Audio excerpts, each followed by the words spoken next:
नमस्कार, अभिनंदन। 2 अभ्यास प्रश्न पत्र करने के पश्चात आज हम तीसरे अभ्यास प्रश्न पत्र को करने वाले हैं, जिसमें पहला प्रश्न है अपठित गद्यांश। तो करते हैं आज इस प्रश्न को। पर्वत मानव जीवन के लिए बड़े उपयोगी होते हैं। वे सागर से आने वाली हवाओं को रोककर पानी बरसाते हैं। वर्षा होने से घने वन उगते हैं और वनों से घर बनाने वाली लकड़ी और ईंधन मिलता है। वृक्षों से गोंद तथा तारपीन का तेल भी प्राप्त होता है। तेल से वार्निश तैयार की जाती है। फर्नीचर पर वार्निश कर देने से वह शीघ्र खराब नहीं होता। पर्वत शिखर हिम से आच्छादित रहते हैं। वहीं हिम पिघल कर नदियों में बहा करती है और नदियां सिंचाई का सर्वोत्तम साधन है। हमारे देश के लिए नागराज हिमालय इसी कारण बड़ा उपयोगी है। जिन देशों को नदियां ऐसे पर्वतों अथवा विशाल झीलों से नहीं निकलती, वे शुष्क रहती हैं। मैदानों में जब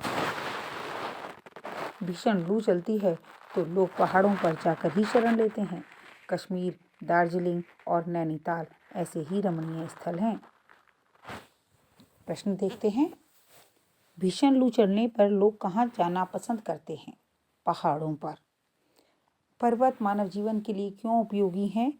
क्योंकि वे सागर से आने वाली हवाओं को रोककर पानी बरसाते हैं।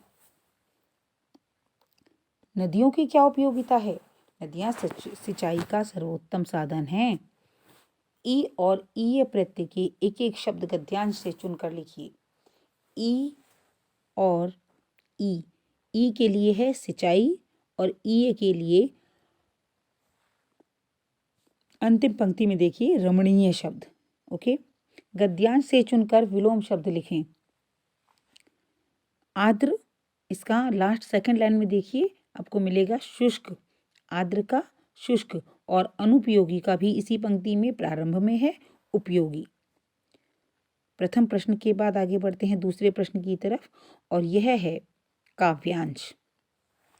चाह नहीं सुरबाला के गहनों में गूथा जाऊं, चाह नहीं प्रेमी माला में बिंद प्यारी को ललचाऊं, चाह नहीं सम्राटों के शव पर हे हरि में डाला जाऊं, चाह नहीं देवों के सिर पर चढ़ूं भाग्य पर इठलाऊं, मुझे तोड़ लेना वनमाली, देना उस पथ पर फेंक तुम, मातृभूमि पर शीश चढ़ाने जिस पथ जाएं वीर अनेक। बड़ी ही सुंदर कविता की पंक्तियां हैं। पुष्प किसके आभूषणों में सजना नहीं चाहते? सुरबाला के। पुष्प किसे ललचाना नहीं चाहते? प्रेमी की प्रेमिका को।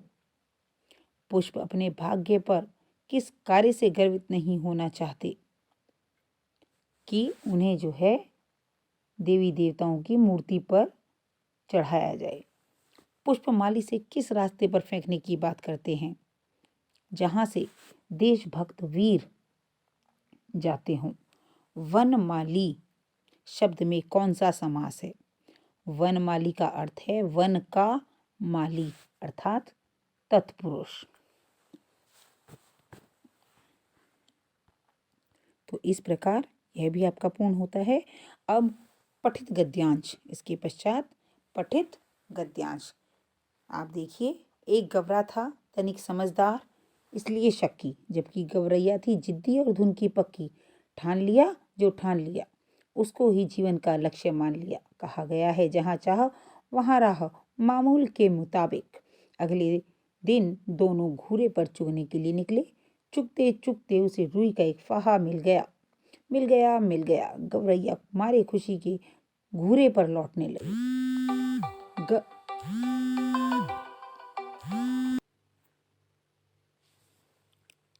इन शब्दों को पढ़कर कुछ याद आया, यह कौन सी कहानी है? चलिए इस पैराग्राफ को दोबारा पढ़ते हैं। गवरा था तनिक समझदार इसलिए शक्की, जबकि गवरैया थी जिद्दी और धुन की पक्की। ठान लिया जो ठान लिया, उसको ही जीवन का लक्ष्य मान लिया। कहा गया है जहाँ चाह वहाँ राह, मामूल के मुताबिक। अगले दिन दोनों घूरे पर चुगने गए। घूरे उनके दाना चुगने की जगह थी। चुगते चुगते उसे रुई का एक फाहा मिल गया। मिल गया, मिल गया, मिल गया।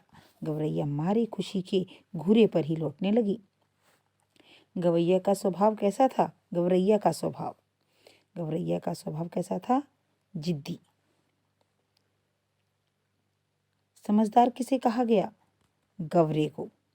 पहला, गौरैया को क्या मिल गया? गौरैया को रुई का फाहा मिल गया। प्रस्तुत गद्यांश के पाठ का नाम बताइए। टोपी। प्रस्तुत गद्यांश के लेखक हैं संजय। अब अपठित पद्यांश। प्रस्तुत पद्यांश के प्रश्नों के उत्तर चयन करें। मैया कब ही बढ़ेगी चोटी, कितनी बार मोहि दूध पियत भई, यह अजहू है छोटी।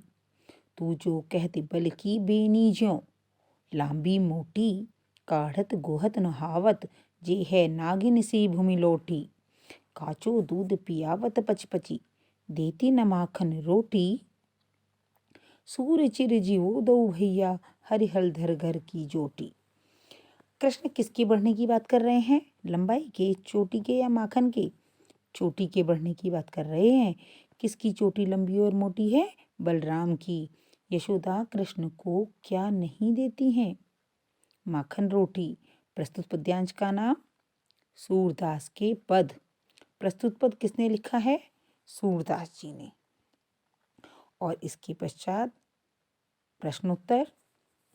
दूध की तुलना में श्री कृष्ण को क्या पसंद है? माखन, रोटी, माखन, रोटी, रोटी और माखन। पानी का पूर्वज किसे कहा गया है? हद्रजन को, औषजन को, दोनों को कहा गया है। इसका उत्तर है दोनों। गिरने के बाद भी बाज दोबारा कहाँ जाना चाहता था? आकाश में। गौरैया की जिद क्या थी? टोपी की। टोपी पर 5 फुंदरे दर्जी ने क्यों जड़े? क्योंकि दर्जी को अच्छी कीमत मिली थी। इस प्रकार ये आपके बहुविकल्पीय प्रश्न हैं जिनका उत्तर आपको लिखना है यहाँ से छांट कर। ठीक है। अब अगले जो प्रश्न हैं इनके उत्तर आपको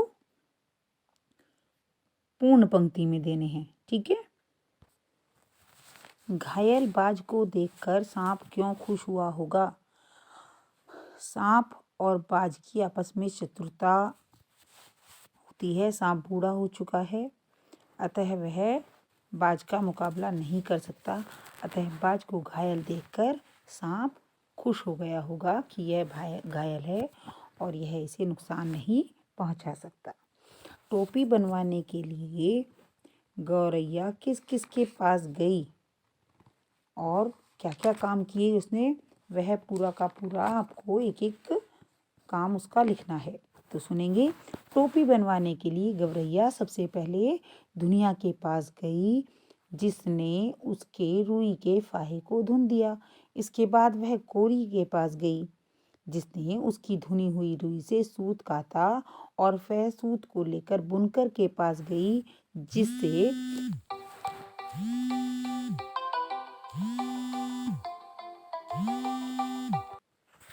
और इस प्रकार सूत को कतवाया और फिर सूत से कपड़ा बनवाया और फिर इसे लेकर वह दर्जी के पास गई और आधा कपड़ा लेकर उसके लिए खूबसूरत फुनने वाली टोपी उसके लिए सिल दी गई और विभिन्न कारीगरों के सहयोग से गौरैया की टोपी सिलकर तैयार हो गई।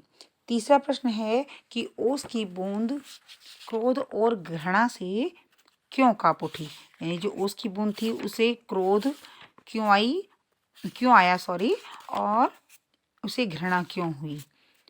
ओके। तो इसका उत्तर है कि ओस की बूंद अपनी कहानी बताती है कि पेड़ों की जड़ें और उनके रोए बड़े निर्दयी होते हैं।